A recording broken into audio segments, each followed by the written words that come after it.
Tapi di atas kesetiaan dan perjuangan. Dan tahukah kita, kisah cinta mereka bukanlah bermula di istana, bukan di ruang jabatan, melainkan dari sebuah sandiwara radio. Sebuah kisah lama tentang Saijah dan Adinda yang ternyata tidak berhenti sebagai cerita, melainkan menjelma menjadi kenyataan dalam hidup Jenderal Hugeng dan Meriati.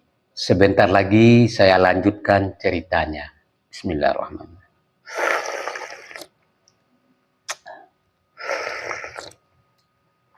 Alhamdulillahirabbil alamin.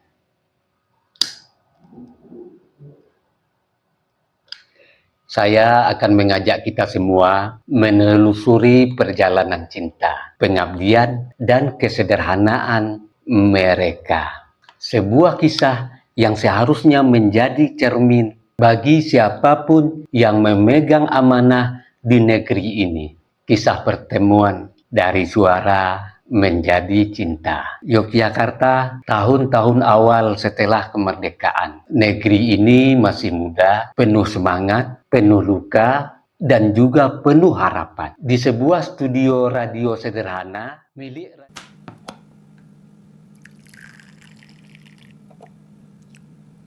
sahabat ngopi dulu.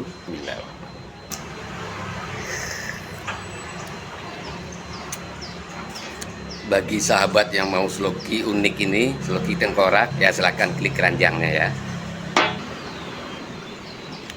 Sahabat bagi perokok tahu persis rasanya ketika dia mau menyalakan rokok di pinggir pantai atau di tanah lapang.